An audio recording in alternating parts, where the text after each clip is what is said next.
SV6 news కు స్వాగతం. ముందుగా హెడ్లైన్స్. మాజీ ముఖ్యమంత్రి కేసీఆర్, మాజీ మంత్రి కేటీఆర్, హరీష్ రావులు ఎన్నికలైన తర్వాత జైలుకు పోవడం ఖాయమని, దీంతో పాటు డబుల్ బెడ్రూమ్ లో మోసం చేసిన వారి వద్ద తిరిగి డబ్బులు వసూలు చేసి లబ్ధిదారులకు న్యాయం జరిగేలా కృషి చేస్తామని మల్కాజిగిరి పార్లమెంటు నియోజకవర్గం కాంగ్రెస్ పార్టీ ఇన్ఛార్జి మైనంపల్లి హనుమంతరావు హెచ్చరించారు. మారేడుపల్లి ప్రాంతానికి చెందిన టీఆర్ఎస్ పార్టీ నాయకులు సుబ్రహ్మణ్య స్వామి దేవాలయ మాజీ చైర్మన్ సంతోష్ యాదవ్ కాంగ్రెస్ పార్టీలో చేరారు. ఈ సందర్భంగా ఏర్పాటు చేసిన సభకు ముఖ్య అతిథులుగా రాజ్యసభ సభ్యులు అనిల్ కుమార్ యాదవ్, మైనంపల్లి హనుమంతరావు హాజరయ్యారు. సంతోష్ యాదవ్ కు కాంగ్రెస్ పార్టీ కండువా కప్పి సాధారణంగా పార్టీలోకి ఆహ్వానించారు. ఈ సమావేశంలో మైనంపల్లి హనుమంతరావు మాట్లాడుతూ, గడిచిన 10 సంవత్సరాలలో టీఆర్ఎస్ ప్రభుత్వం అవినీతిమయంగా, అబద్ధాలకు పునాదులుగా ప్రజలను మోసం చేస్తూ కేవలం 4 మాత్రమే బాగుపడ్డారని, తెలంగాణ ప్రజలకు ఎలాంటి న్యాయం జరగలేదని మైనంపల్లి అన్నారు. రబ్బర్ చెప్పులు, ట్రంకు పెట్టెతో హరీష్ రావు గత 15 ఏళ్ల కింద వాడని, అతను అవతారం చూస్తే సామాన్యుడలాగా ఉండేవాడని, ఇప్పుడు చూస్తే 1500 కోట్లకు పైగా ఆస్తులు, అవినీతితో అందలం ఎక్కాడని ఆయన విమర్శించారు. అదేవిధంగా కేసీఆర్ ధరణి పేరిట స్కీముల పేరిట లిక్కర్ స్కాములకు పాల్పడ్డారని, దర్యాప్తు చేయటం జరుగుతుందని, కాళేశ్వరం ప్రాజెక్టుపై ప్రస్తుతం విచారణ కొనసాగుతుందని ఆయన అన్నారు.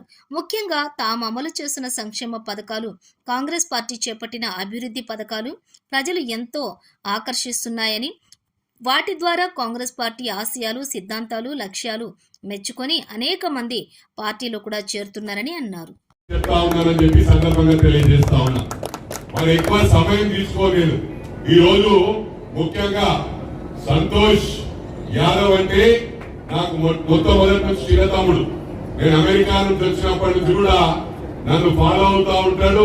నేను అందుకే పేరు చెప్పలే, అప్పుడు స్పెషల్ గా తీసుకోవాలని. ఈ రోజు వేలాది యువకులతో, మహిళా సోదరిమణులతో పార్టీలో చేరినందుకు వెల్కమ్ చేస్తా ఉన్నా. సంతోష్ నమ్ముకొని వచ్చిన వాళ్ళందరూ కూడా దిగులు పడే అవసరం లేదు. కొత్త పాత తేడా లేకుండా సంతోష్ బ్రహ్మాండంగా పనిచేస్తాడు. కాబట్టి అదే విధంగా సంతోష్ కు వారితో పాటు మీకు గుర్తింపు ఉంటుందని చెప్పి కూడా మీకు తెలియజేస్తా ఉన్నా. మరి ఎక్కువ సమయం తీసుకోకుండా నేను ఒకటే చెప్తా ఉన్నా, కంటోన్మెంట్ ఎట్టి పరిస్థితిలో కైవశం చేసుకోవడం ఖాయం. ఛాలెంజ్ చేసి చెప్తా ఉన్నా. ఇవాళ ఎన్నో మాటలు చెప్తా ఉన్నారు. ఒకటి మీ అందరికీ కూడా విజ్ఞప్తి చేస్తా ఉన్నా, ఈ మధ్యవర్తిత్వం ఎవరైతే చేసి డబుల్ బెడ్రూమ్లకు వసూలు చేసిండ్రో వాళ్ళందరినీ ఎన్నికల తర్వాత, ఎన్నికల కోడ్ తర్వాత నేను ప్రామిస్ చేస్తా ఉన్నా, ఒక్కరిని కూడా వదిలిపెట్టకుండా జైలుకు పంపించడం ఖాయం. దేవుడి దగ్గర ఉన్నాడు సాయన్న నాకు పెద్దన్న. పార్టీ వేరైనప్పటికీ మేము టీడీపీలో కలిసి పనిచేశాం. చాలా మంచి వ్యక్తి. ఈ పక్కకున్న వాళ్ళు చెడగొట్టి ఆయన పేరును పాడు చేసే విధంగా ప్రవర్తించారు. చుట్టూ ఉన్న వాళ్ళని ఎవరిని కూడా వదిలిపెట్టారని చెప్పి ఇక్కడి నుంచి హెచ్చరిస్తా ఉన్నా. జాగ్రత్తగా ఉండండి. ఎందుకంటే 10 సంవత్సరాల నుంచి ఈ ప్రభుత్వం ఇగో డబుల్ బెడ్రూమ్, అగో డబుల్ బెడ్ కూడా ఇచ్చిన పాపాన పోలేదు.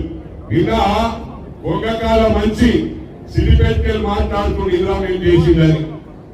అరే లుచ్చా, ఒకటి గుర్తుంచుకోవాల్సిన అవసరం ఉంది.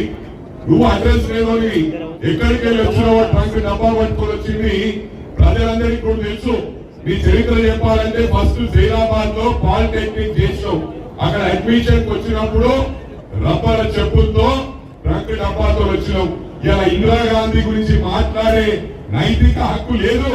ఇవాళ ఇక్కడ కాదు, ఏ గ్రామానికి వెళ్ళినా రాష్ట్రంలో, ఈ రాష్ట్రంలోనే కాకుండా ఉమ్మడి రాష్ట్రంలో, అటు ఏపీలో కానీ ఇటు తెలంగాణలో కానీ ఎక్కడ పోయినా డబుల్ బెడ్రూమ్ లేవురా.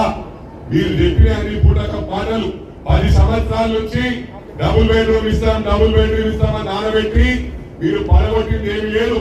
ఏ ఊరికి పోయినా ప్రజలు చెప్తా ఉన్నారు ఇందిరా మీళ్ళు ఉన్నాయి.